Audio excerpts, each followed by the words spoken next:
Buenas tardes, chicos. El día de hoy vamos a continuar con su tema. En esta ocasión vamos a platicar lo que son más o menos los sentidos. Recordemos que nos habíamos quedado en todos los aparatos y sistemas. Este también forma parte de estos sistemas. En esta ocasión, bueno, son los sistemas sensitivos. Todos y cada uno de ellos radican en cierta importancia y en cierta grado de influencia hacia lo que se le denomina propiocepción en el paciente. Cabe mencionar, chicos, que algunos de ellos forman parte de lo que son los pares craneales, que los habíamos visto con anterioridad en el sistema nervioso.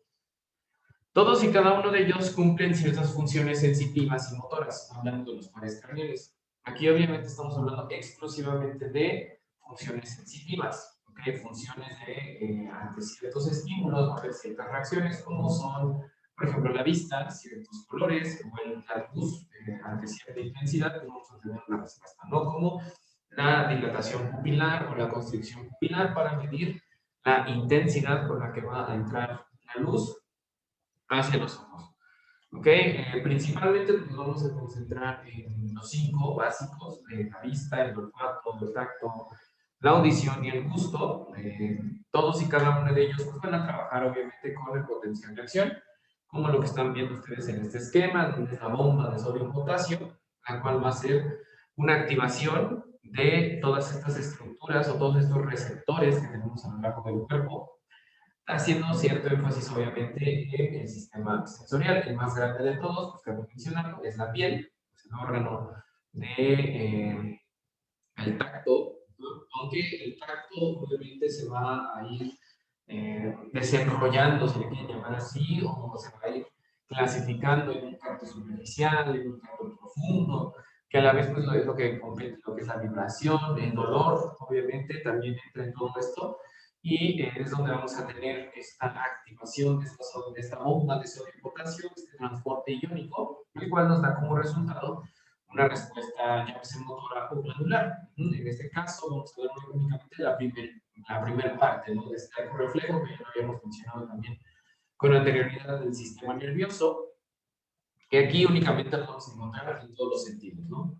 Por definición, chicos, todo el sistema sensorial está formado por receptores sensoriales.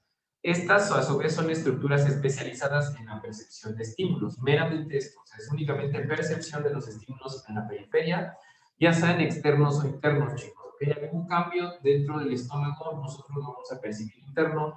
Algún cambio en la presión, por ejemplo, la tensión arterial, eso es un cambio interno, una respuesta fisiológica ante tal. Generalmente son neuronas o células epiteliales modificadas, conocen la información del medio y transmiten al encéfalo que interpreta y genera respuestas adaptativas a todos y cada uno de estos estímulos que se van a ver a lo largo de esta presentación. Todos los receptores sensoriales tienen la función de percepción, a nivel encefálico tienen la función de interpretación, el control de los movimientos y regulación de las funciones que se van a realizar una vez observado o llevado a cabo este estímulo sensorial. Recordemos que en la sensibilidad, la porción visual y la auditiva lo tenemos en el cerebro, la visual en la porción posterior, en la zona occipital, la auditiva en la porción temporoparietal y la sensitiva como tal, la primaria y la de asociación, lo vamos a tener en el lóbulo parietal. ¿Okay? Obviamente esto es bilateral, tanto cualquiera de las tres zonas. La función motora, que ahorita no la vamos a llamar o no la vamos a ver, tiene que ver obviamente también en la zona temporal, ante alguna alteración, como los movimientos de brazos, de piernas, de manos, de dedos, también se van a ver afectadas. Por definición, aparte de estas estructuras altamente especializadas, son receptoras periféricas, junto con los órganos sensoriales o de los sentidos, son especializados y están asociadas al encéfalo. Están íntimamente asociadas, como se nos ha mencionado, todo estímulo siempre se va a percibir hacia el encéfalo y el encéfalo se va a llevar la respuesta motora o glandular. ¿Cuáles son estos? Los ojos, ese es el sentido de la visión, la piel es el sentido del tacto, que recordemos que es el más amplio de todos. Las orejas tienen dos funciones, el sentido de la audición y del equilibrio. Este equilibrio obviamente va a ser a nivel encefálico, si es un control encefálico también va a ser una influencia hacia el cuerpo, las fosas nasales hacia el olfato y la lengua hacia el sentido del gusto, así respectivamente. El primero que vamos a ver, chicos, son los ojos o el sentido de la visión. Aquí las células especializadas pues, son los bastones y conos. ¿Okay? Aquí depende la diferencia o la carga hacia donde se vaya, si hay mayor número de bastones o mayor número de conos, es donde vamos a diferenciar ya sea la vista en luz o la vista en penumbra, o sea, a oscuras. ¿Ok? Recordemos que los globos oculares están conformados por lo que es el hueso frontal, el maxilar, el cigomático, el etmoides, el lagrimal y el palatino. Aquí tenemos una vista frontal donde le hacemos un zoom a los huesos del globo ocular. Esta es la fosa ocular y arriba tenemos un agujero supraorbitario y el agujero infraorbitario. Tenemos también músculos, como lo recordamos, y tenemos la porción palpebral y los cilios, ¿okay? Que los cilios pues, son las pestañas, la zona palpebral es la zona de la piel, vamos a llamarle así, donde se hace la oclusión del ojo o el cierre del ojo. Sus anexos, pues tenemos lo que son las glándulas y lo que son las pestañas y las cejas. ¿Okay? Tenemos la córnea y tenemos los músculos que generan movimientos superiores, inferiores, a la derecha y a la izquierda y movimientos oblicuos. ¿Okay? Sus cilios o pestañas son los que impiden la entrada de cuerpos extraños y exceso de luz a los ojos, y los supercilios o las cejas, que son los que impiden el sudor, que la entrada del sudor sea hacia los ojos. O sea, cada uno de ellos tiene sus funciones, tanto en las pestañas o los cilios, como en las cejas, que se denominan supercilios, ¿okay? O superiores a los cilios. Los párpados, por otro lado, son unas capas de piel revestida internamente. Recordemos que el párpado es esta porción de aquí, con una membrana llamada conjuntiva. ¿Okay? Protege los ojos y esparcen sobre ellos las lágrimas. ¿Okay? La función de la glándula lagrimal es una lubricación y es una eliminación incluso de cuerpos extraños a la hora de cerrar los ojos. Con la porción de los párpados o la porción palpebral es donde se va a distribuir esta gota y vamos a lubricar los ojos. Recordando un poco que este aparato lagrimal de limpieza en los ojos se va a ver afectada en ciertos pacientes con parálisis facial, donde se puede presentar una parálisis de la glándula como tal. Aquí se producen lágrimas, hablando de ella, que lavan y lubrican el ojo.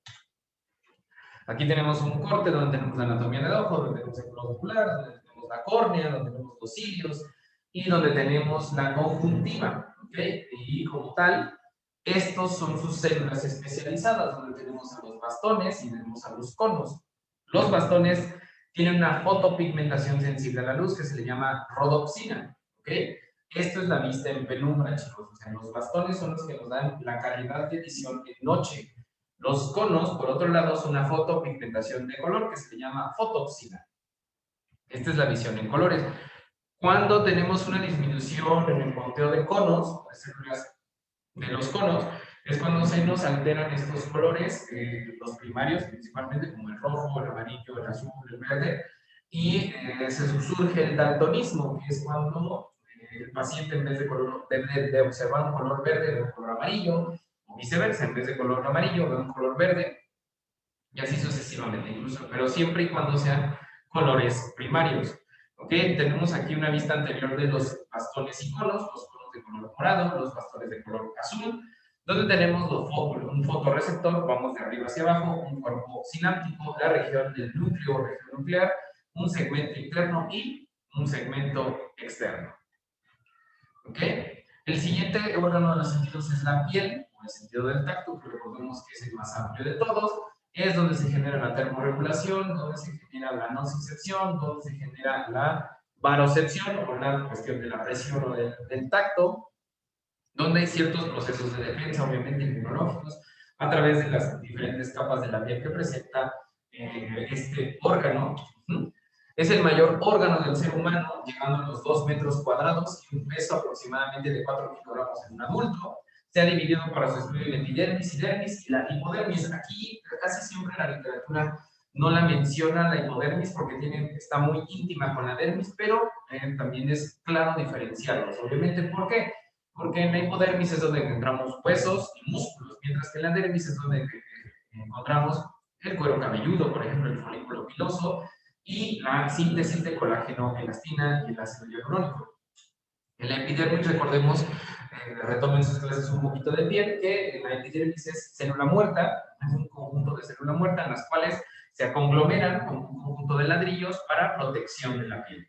Ante un corte, una laceración, un trauma, incluso se ve una respuesta inmunológica por parte de la piel por sus diferentes órganos y estructuras que se presentan en las 3 capas, como las células de Merkel, por ejemplo, como la síntesis de colágeno y elastina, el uso del plasma, ¿no?, de las fuentes de calcio para generar esta costra y la propia reparación de la piel. ¿Ok? Sus fanereos, que son como sus anexos, como la piel o el pelo, perdón, el pelo, las uñas y el cabello como tal, también fungen como protección y regulación de la temperatura corporal. Los pelos es la acción de contra-pérdida de calor y es poco significativa en humanos. Las glándulas odoríparas, que recordemos que se dividen en endógenas y exógenas, y las glándulas sebáceas, que también son endógenas y exógenas, las sudoríparas producen sudor, que es evaporación de agua, y enfría la superficie corporal, mientras que el sebo es una secreción oleosa que impermeabiliza la piel y permite la eliminación también de sustancias externas. ¿Okay? Tanto el sudor como el sebo tienen funciones inmunológicas, tienen funciones de protección hacia la piel.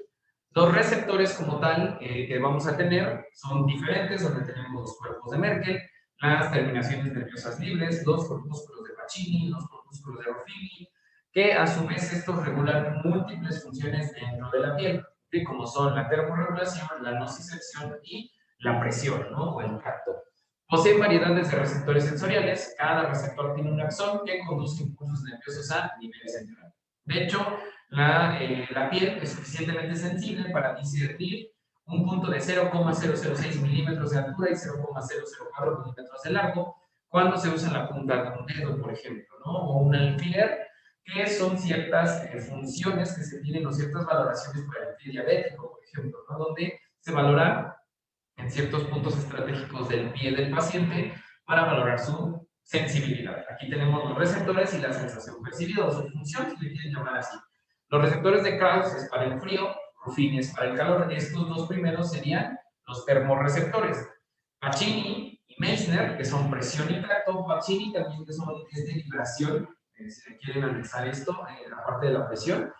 Entonces, Baker-Pacini es presión y vibración, y los receptores de Meissner son tacto. ¿Okay? Entonces, estos dos estamos hablando de los varoreceptores. Las terminaciones nerviosas libres también se les pueden denominar nociceptores, que son los receptores del dolor. Y los discos de Merkel, que al igual que Meissner y Pacini, estimulan tacto y presión. ¿Okay? En este caso, el tacto es superficial, chicos. Pues estamos hablando de un tacto un poquito más suave, más noble. Estaríamos estimulando los discos de Merkel, un tacto un poquito más fuerte, los de Baker-Pacini, perdón, los de Meissner. Ahora, la piel como tal, chicos, que estamos hablando de los nociceptores, tiene receptores de dolor, terminaciones nerviosas libres, como en la piel, en el periósteo, en las paredes arteriales, en las superficies articulares o incluso en la dura madre. O sea, de todos los órganos de los sentidos, chicos, este es el más complejo, por esta porción del dolor. Tenemos dos tipos de dolor, un dolor agudo o un dolor sordo. El agudo es un estímulo mecánico térmico, o sea, una quemadura o un golpe nos va a activar un dolor agudo. Un dolor sordo es un estímulo químico. Dentro de la piel, chicos, tenemos otros receptores que se llaman quimioreceptores. Estos quimioreceptores, al estimular ciertas sustancias químicas, generan ciertas funciones, principalmente para el dolor, para la regulación del dolor. Esto lo veremos un poquito más adelante, el manejo del dolor. Cuando tenemos a un paciente hiperalgésico, hipoalgésico, o que tiene paresias, o que tiene alodinias, que son 4 alteraciones comunes en un paciente de dolor, como un paciente diabético, como un paciente con fibromialgia, como un paciente oncológico, como un paciente incluso con fractura, o con esguince, o con una distensión ligamentaria, o un desgarre muscular, vamos a tener estas sustancias como la bradicimina, por ejemplo, o la serotonina, que es una hormona. Estas dos últimas lo que hacen es excitación del dolor, y su concentración está directamente relacionada con el daño tisular. O sea, a mayor número de daño, mayor segregación de estos estímulos químicos de bradicimina y de serotonina. Por otros, las prostaglandinas y la sustancia P elevan la sensibilidad de los receptores del dolor. Siempre, chicos, o todo el tiempo que ustedes tengan un dolor, incluso sus pacientes también, que perciban un dolor, no lo vamos a percibir nunca al 100%, porque tenemos estas sustancias como la sustancia P o la prostaglandina. o tenemos esta bradicilina y serotonina, que regulan la función del dolor y nunca la vamos a percibir al 100%, al contrario, vamos a disminuir poco a poco la percepción de dolor y se puede incluso llegar a acumular. Otra de las funciones que tendríamos, por ejemplo, en un agente físico, como es el calor, como es el frío, como es la electroterapia o como es la hidroterapia, el mismo masaje, es que mediante estos estímulos nosotros distraemos al cerebro, ya se los había mencionado, que el chiste aquí, o el objetivo más bien, es que siempre un estímulo llegue hacia la masa encefálica para que esta última genere una respuesta e inhiba un estímulo anterior, como es un estímulo doloroso. Yo tengo un estímulo más fuerte, como es la termoterapia o la crioterapia, generando que supere al estímulo doloroso y por lógica el cerebro inhiba esa sensación y baje considerablemente el dolor. Los receptores, que son hasta el encéfalo en la piel, son de los nociceptores y termorreceptores, siguen una vía hasta el encéfalo, que es muy distinta a la seguida por los mecanorreceptores. Por definición, chicos, los mecanorreceptores es estos receptores del movimiento que se encuentran en tendones, en ligamentos, en articulaciones y en los músculos. Esto es una experiencia subjetiva desencadenada por la activación de sus vías aferentes, ¿ok? Que son hacia arriba, que nunca son eferentes.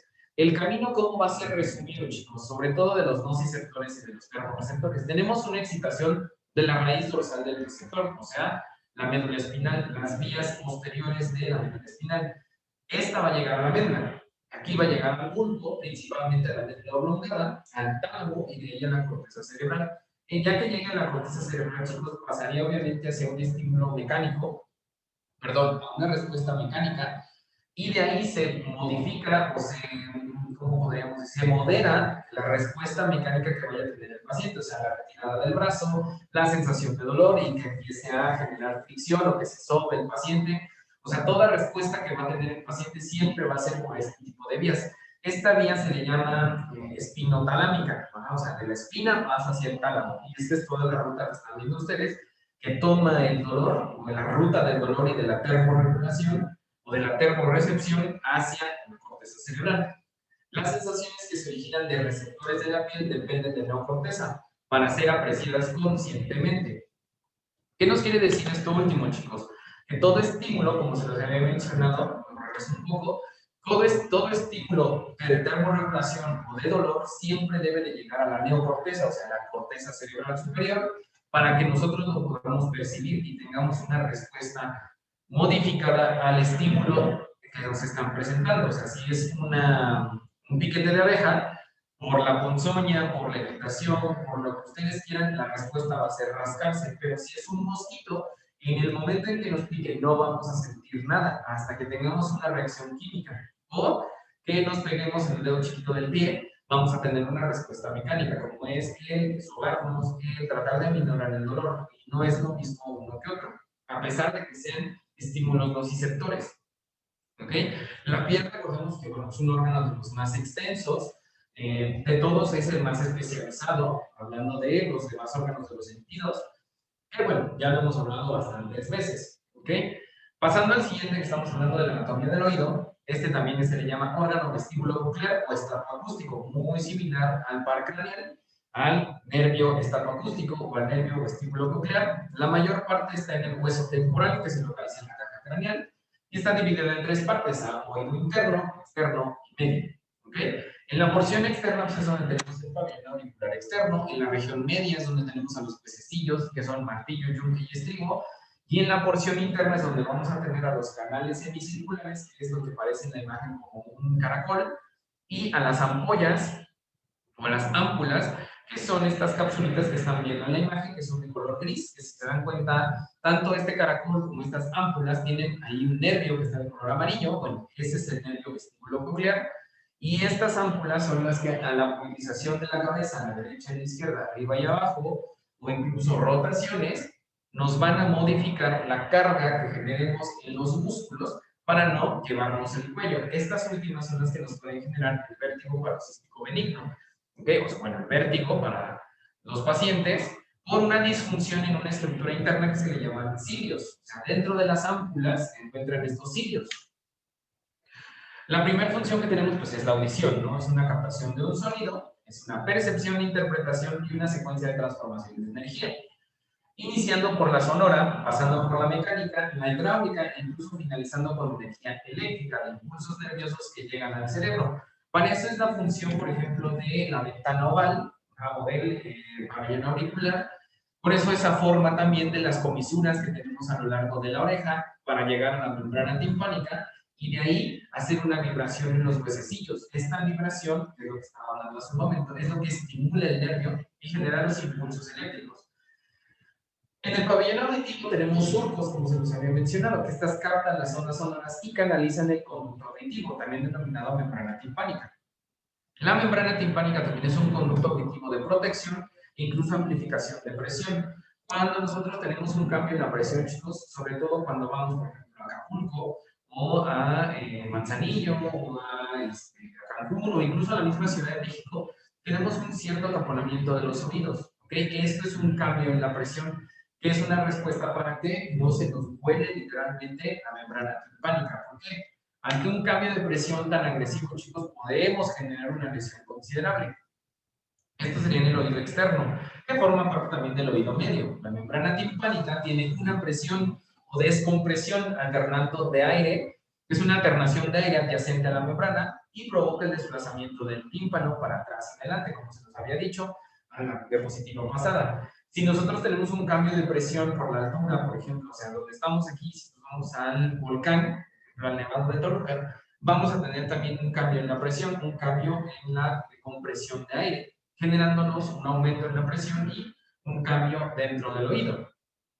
La membrana timpánica también transforma las vibraciones sonoras en vibraciones mecánicas, o sea, toda este ruido va a llegar hacia la membrana timpánica y va a generar vibración en los tres huesecillos. Estos huesecillos funcionan como palancas, aumentando la fuerza de las vibraciones mecánicas y teniendo una amplificación de las vibraciones.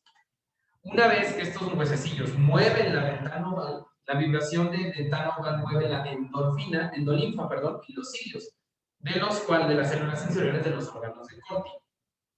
Una flexión de los cilios excita las células sensoriales creando un potencial de acción. Como les había dicho, todos y cada uno de ellos, de estos órganos, va a trabajar con un potencial de acción, la cual nos lleva este estímulo transmitido a los centros auditivos del tronco encefálico y a su vez a la corteza cerebral.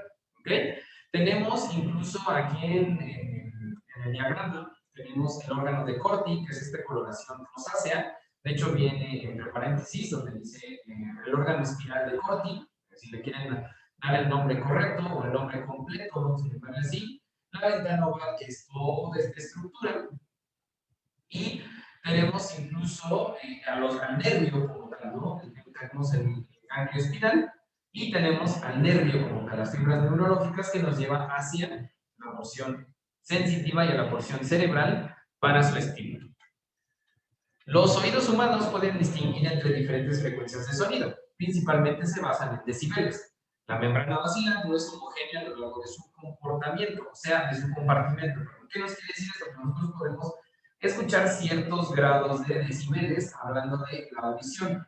Ahorita no recuerdo, chicos, muy bien el número de decibeles que tenemos como tolerancia, se los investigo y se los mando al grupo, para poder determinar si hay alguna lesión dentro del oído. Todos y cada uno de ellos, chicos, como paréntesis, vamos a hablarle así, todos y cada uno de estos órganos de los sentidos tienen un estudio específico. ¿Okay? Nosotros podemos hacer una prueba de todos y cada uno de ellos mediante su estímulo, ¿no? Por ejemplo, la audición, el uso de ciertos ruidos o ciertas pruebas específicas para valorar lo que es la membrana timpánica. Tenemos también, obviamente, el tacto, que es muy importante, y tenemos la audición, ¿no? La campimetría y el estudio de la calidad de la vista, ¿no? Que es esto que todos los que utilizamos lentes se nos pone enfrente una placa o un listado con ciertos tipos de letras. A un lado viene un número que sería tu graduación si es que necesitas de este tipo de lentes, ¿no? A mayor número, mayor dosificación en los lentes, si le quieres llamar, o mayor graduación en los lentes, perdón.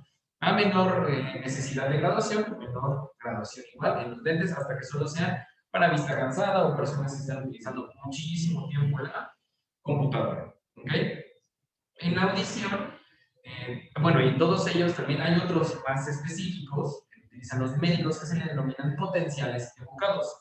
Los potenciales evocados fungen con la misma función que nosotros hacemos, estímulos de todos y cada uno de los órganos de los sentidos, pero estos ya están medidos, ya son cuantitativos. Lo que nosotros hacemos es un poquito más cualitativo, o sea, tiene un poquito más como de sesgo, es un poquito menos fiable, si le quieren llamar así, la valoración que nosotros hacemos, ya que no contamos con un número, ni una escala que nos diga tanto, estas características te van a presentar este tipo de respuestas en tus pacientes. ¿Okay?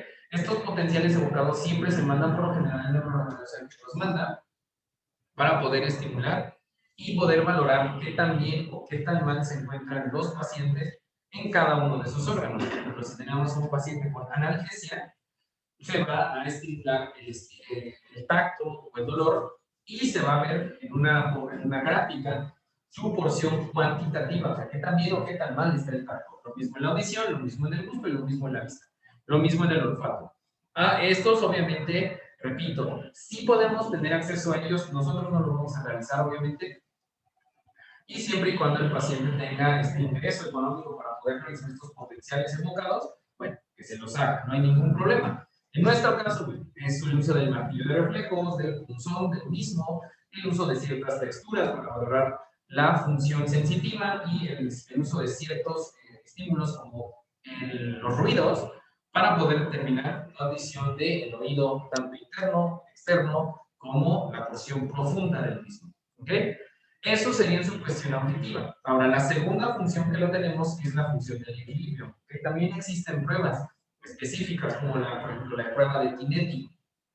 Esta última nos permite valorar lo que es qué tan bien o qué tan mal tiene el equilibrio el paciente. Ahí nos enfocaríamos meramente a el estímulo de la porción coclear. ¿Okay? Las capas basilares, por otro lado, son cortas en región próxima a la ventana oval, se tornan progresivamente más largas a medida que se aproximan a la porción superficial de la cóclea. ¿Okay? Hablando de la cóclea, aquí es donde entra el equilibrio. El aparato vestibular como tal detecta la posición de la cabeza en el espacio, lo que se había dicho, entre movimientos de flexo-extensión, rotación o inclinación, cambios bruscos del movimiento de la misma cabeza, y por la ejecución de sus funciones se dividen en dos sesiones histológicamente distintas, el utrículo, el sáculo, la cresta ampollar y los canales semicirculares. ¿Okay? Estas cuatro estructuras, chicos, son las que generan el equilibrio exclusivamente en la cabeza. Estos cambios bruscos de movimiento van a ser igual en la cabeza. Es como cuando nosotros nos subimos a un juego mecánico, es muy fuerte la movilización del mismo y genera mareo, que es una pérdida del equilibrio en estas estructuras. Cuando se inclina la cabeza, por un lado, el peso que hace caer estimula la fibra nerviosa del impulso nervioso. Por ejemplo, aquí tienen una imagen donde se ve de color azul son los cilios y a la extensión del cuello se observa obviamente cómo los cilios se mueven con el cuello y generan un estímulo hacia el sistema nervioso central. Este genera un cálculo para la orientación de la carga gravitacional. De hecho, el cálculo lo hace inmediatamente, como les había mencionado, o sea, para no pasarnos y no poder generar una lesión en el cuello, como un daño en la porción vestibular. ¿Okay? Los canales semicirculares, por ejemplo, volteando súbitamente la cabeza en cualquier dirección, el líquido que presentan las ampollas, que está presente en canales, se desplaza en esa dirección. A esto se le denomina inercia. Si yo voy para acá, se desplaza el líquido a la izquierda, o a la derecha, o hacia arriba y hacia abajo, o incluso se inclina, ¿no? A la izquierda y a la derecha. Con el movimiento de fluido se produce un flujo hacia las ampollas, como se lo había mencionado. Los cilios se mueven de un lado a otro. Esto a su vez genera una sensación de que la cabeza está comenzando a rotar. Esto a su vez genera una información al sistema nervioso, principalmente el central, y esto genera una corrección de cualquier desequilibrio antes de que ocurra. O sea, donde que haga un movimiento brusco, la cabeza lo va a ir rectificando hasta poder generar círculos hacia adentro y hacia afuera, como a la izquierda y a la derecha, como le quieran denominar. Hay ciertos ejercicios, chicos, para el paciente con vértigos que tiene una alteración de estas ampollas o de estas porciones del utrículo o del sáculo, o incluso de los canales semicirculares, en la cual nosotros generamos movilizaciones muy poco bruscas o muy lentas hacia el paciente, acompañadas de respiraciones, principalmente respiración diafragmática, para poder prevenir una lesión considerable dentro de este estímulo. Principal, siempre los de vértigo van a tener estímulos, pero un estímulo lo suficientemente fuerte es lo que le va a provocar el vértigo. Incluso la movilización rápida del cuello o de la cabeza, rotación o flexo-extensión es lo que le va a generar la pérdida de equilibrio. En nuestro caso, nuestro objetivo sería poco a poco ir adaptando de nuevo el cuerpo a los cambios de dirección en la cabeza sin que se genere un vértigo. Esto obviamente también va acompañado de medicamento farmacológico por parte del neurólogo para prevenir episodios constantes de pérdida del equilibrio. ¿Ok?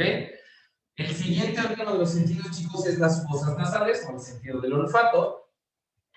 Aquí tenemos una vista anterior, una lateral, inferior y una cara lateral de lo que son el cuerpo de las fosas nasales. Tenemos dos cavidades paralelas que comienzan en narinas y terminan en la faringe, separadas una por otra de una pared cartilaginosa que se le denomina septum. En la parte interna tenemos a las conchas o los cornetes nasales, ¿no? Cornetes superiores, medios e inferiores, que todos y cada uno de ellos generan moco. La producción de moco es para protección de la entrada de aire, es un filtro al final de cuentas. Dentro de las narinas tenemos los cilios o los pelillos de la nariz que también funcionan como un filtro.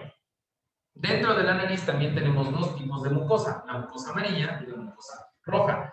La roja es rica en vasos sanguíneos. Esta a su vez contiene células productoras de moco y células ciliadas, al igual que la producción de la mucosa amarilla. Las funciones de la mucosa roja es filtrar, humedecer y calentar el aire. ¿Okay?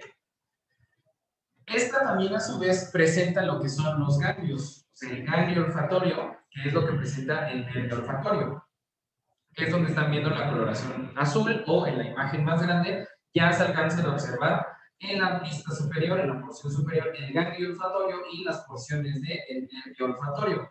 Tenemos el techo de las fosas nasales, tenemos la mucosa olfativa amarilla, y esta es rica en terminaciones nerviosas del nervio olfatorio. Tanto la porción roja como la porción amarilla son ricas en estas inervaciones. ¿Okay? Las células olfativas son neuronas con receptores propios que penetran en el sistema nervioso central.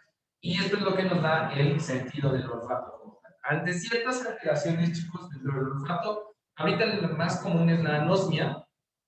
Ya lo han haber escuchado, sobre todo como una secuela del COVID. La anosmia es la ausencia de olfato. ¿Ok? Y cuando tenemos la percepción todo el tiempo del paciente de colores nauseabundos, se le conoce como cacosmia, curiosamente, el nombre es un poquito peculiar, pero todo el tiempo el paciente está percibiendo olores desagradables, aunque no haya ningún estímulo, o sea, no hay una presencia de algo nauseabundo, de un olor fuerte, él todo el tiempo lo va a estar percibiendo de esa manera, que huele mal todo el ambiente, incluso él mismo, a pesar de colocarse un perfume, por ejemplo. A la anosmia, obviamente, es que este estímulo no se está llevando a cabo y no se está llevando hacia el sistema nervioso central, por lo cual es una abolición completa del órgano. Cabe mencionar, chicos, que la pérdida de cualquiera de estos órganos, o sea, de vista, olfato, gusto, o tacto, los demás se van a potencializar, que es algo muy común, por ejemplo, en débiles visuales o en el paciente invidente, que no son lo mismo. Por eso en un paciente invidente se potencializa, si le quieren llamar así, el tacto o la audición, o el gusto incluso, o el olfato. Lo mismo pasaría en un paciente sordo, por ejemplo, se potencializan otro tipo de órganos. ¿Okay? Esto es por un método de compensación. Si pierde un órgano, los demás lo van a, entre comillas, a hacer las funciones de este órgano lesionado o la pérdida de esta función. Los olores, aquí, bueno, también para mencionar, el olfato también tiene mucha relación con el gusto. Por eso también tenemos disgustia, que es la pérdida del gusto, que es muy común también en pacientes que pierden el olfato. ¿Por qué? Porque hay muchas terminaciones muy cercanas, vamos a llamarle así, muy íntimas en cuestiones del olfato y del gusto. Los olores pueden tener influencia sobre las emociones, incluso evocar memorias que son importantes para el comportamiento humano. La boca, o el sentido del gusto, tenemos que la lengua es el principal órgano efector de este estímulo sensitivo. En la superficie de la lengua existen decenas de papilas gustativas. Esta organización que están viendo de amargo, ácido, salado y dulce no es homogénea, chicos. O sea, pueden estar revueltas incluso. Las células sensoriales perciben los 4 sabores principales, el amargo, el ácido, el salado y el dulce. De su combinación resultan centenas de sabores distintos. aunque la distribución no es homogénea, chicos. O sea, estas marcaciones que están viendo aquí no son exactamente donde únicamente van a encontrar que en la punta de la lengua es un sabor dulce. En la punta de la lengua también vamos a tener botones sensitivos de sabores salados, o los sabores salados también en la parte posterior de la lengua vamos a estar combinando con sabores amargos o básicos. ¿Ok? Las papilas gustativas, según su forma, se les denominan malatas, fusiformes y fungiformes. Son los receptores sensoriales del paladar. Cada papila gustativa tiene uno o varios botones gustativos. Cada botón gustativo, a su vez, tiene de 50 a 150 células receptoras gustativas, agrupadas como gajos de naranja. ¿Qué es lo que estamos viendo? En el dorso de la lengua, que es una cara anterior de la lengua, donde tenemos estos botones gustativos, que a su vez generan la papila gustativa y a su vez el botón gustativo. El botón gustativo sería la porción más chica, vamos a llamarle así. Estos últimos están constituidos por células gustativas que en su superficie tienen prolongaciones muy pequeñas y muy finas que se proyectan en la cavidad bucal, que se le denominan microvellosidades. Estas forman una superficie receptora para el sabor. Este botón envuelve células gustativas y un conjunto de axones aferentes gustativos.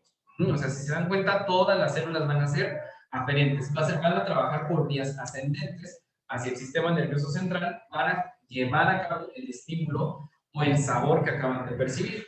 La respuesta en este caso, si es un sabor agradable, pues obviamente va a ser la deglución.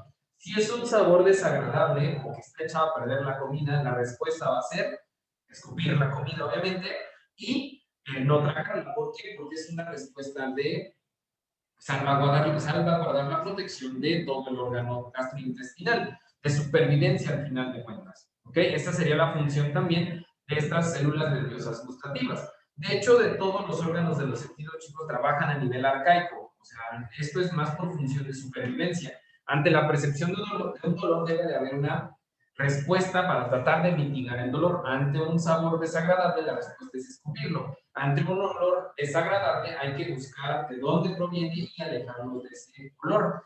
Es lo mismo que pasa que si huele a gas, ustedes no se van a quedar a inhalar el gas. Bueno, hay gente que sí, pero ustedes no. Entonces, lo que van a hacer es salirse de esa zona. ¿Por qué? Porque si prenden un foco o prenden un cerillo, pues obviamente todo va a volar. ¿Ok? Lo mismo cuando hay otro tipo de olores, ¿no? Como tiner, como gasolina, como alcohol, que son olores fuertes o desagradables, por lo general, es la retirada de la cabeza por daño que nos puede generar a las fosas nasales. Lo mismo en el tacto, no van a dejar la mano en la estufa prendida y que se queme la mano, o sea, el estímulo es doloroso, la van a retirar. Y así sucesivamente, ante un ruido fuerte, ustedes van a voltear por dónde proviene ese ruido. Si es un carro que está muy cerca de ustedes, la función es quitarse de donde va a pasar el carro, o un perro, o una bicicleta, o una persona se les acerca muy agresivamente por la vista, es por donde va a entrar este estímulo. Su respuesta es alejarse o defenderse. ¿Okay? Entonces, todos ellos, recuerden, todos estos órganos siempre van a trabajar a nivel arcaico. Estamos hablando de que ellos son la percepción del ambiente para la supervivencia del paciente o del organismo, si le quieren llamar así. Bueno, esta es la función de todas y cada una de ellas. El flujo de información gustativa siempre va a ser que van a llevar a cabo en conjunto con los pares craneales, o sea, con el séptimo, con el noveno, con el décimo. Los 2 tercios anteriores de lengua y paladar están dados por el séptimo par craneal, el tercio posterior de la lengua por el noveno par craneal. Estamos hablando del hipogloso y el glosofaringeo. No, del facial y del glosofaringeo. El séptimo es el facial, el noveno es el glosofaringeo. Y la región de la garganta, que es el décimo, que es el nervio vago. Ajá. Todos y cada uno de ellos, repito, también trabajan con la lengua para percibir esta información del sabor y llevarlo hacia la cabeza. Tenemos un pequeño núcleo gustativo del bulbo, incluso a nivel del bulbo raquídeo también tenemos esta percepción del sabor, a nivel de tálamo, y obviamente en la corteza cerebral. En la corteza cerebral se en el área sensitiva que pertenece al lóbulo parietal, temporal, perdón. Hay ciertos reflejos también, que es otra de las funciones del aparato gustativo, es proveer de reflejos a las glándulas salivales de boca. Esto también trabaja mucho con la vista, chicos. Si lo que va a comer el paciente o la persona lo que va a comer es un filete muy grande y muy grueso, las glándulas salivales lo que van a generar es mayor salivación. ¿Por qué? Porque al observar el tamaño del alimento, necesitamos mayor salivación para una mejor trituración del mismo y evitar que se nos quede atorando en la garganta. ¿Okay? El estímulo se va a derivar de los bulbos, va a llegar al núcleo que controla la secreción de las glándulas salivales y lo que va a provocar es salivación. Cuando el alimento es ingerido, el tipo de sensación gustativa ayuda a determinar si la secreción salival debe ser grande o pequeña. Repito, también tiene mucho que ver el tipo de alimento que vamos a estar consumiendo. Para eso también es la sensación gustativa. Aquí tenemos esta relación entre el olfato y el paladar. Mucho de lo que llamamos gusto es en realidad olfato. Los alimentos penetran por la boca, liberan olores que se escapan por la nariz. Las sensaciones olfativas funcionan a lo largo de sensaciones gustativas, auxiliando en el control del apetito y la cantidad de alimentos que son ingeridos. Por eso, ante el olor de ciertos alimentos, se sacian, curiosamente, o se regula la función del hambre. ¿Por qué? Porque esta es la íntima relación entre el olfato y el gusto. Por ejemplo, algunas veces he llegado a observar que al oler cierto tipo de frutas o cierto tipo de verduras, es más rápida la saciedad del paciente. ¿Okay? Es por esto último que estamos mencionando aquí. El centro del olfato y del gusto en el encéfalo combina la información sensorial de lengua y nariz. Aquí también podríamos estar explicando, chicos, por qué ante la pérdida del olfato, también el paciente con COVID pierde la sensación del gusto. Por esta íntima relación a nivel neurológico que se tiene el gusto con el olfato. ¿Okay? Esto es muy común encontrarlo en ellos, esta anosmia y esta disgusia que padece el paciente, que desafortunadamente a veces sí queda con secuelas posterior al COVID, como es que un alimento que no tiene nada de sal o tiene muy poca sal, el paciente le sepa ampliamente salado o no percibe absolutamente nada. ¿Okay?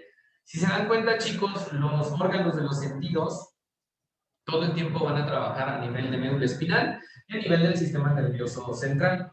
Tomando en cuenta todo esto, chicos, un conglomerado de ellos genera lo que es la propiocepción. Si no tuviéramos alguno de estos, la propiocepción se va a adaptar, pero no va a ser al 100% la propiocepción del paciente. En este caso estamos hablando de propiocepción interna con vista, olfato, gusto y tacto y audición. Y una propiocepción externa ante los estímulos que generan el desarrollo, ¿no? O la actividad de todos y cada uno de ellos. Todos ellos, como lo he mencionado, sirven para salvaguardar o proteger al organismo, que siempre van a trabajar de manera arcaica y siempre van a trabajar en pro de la supervivencia del organismo. ¿Ok? Sería todo por este tema, chicos, sería todo por hoy. Espero se encuentren muy bien.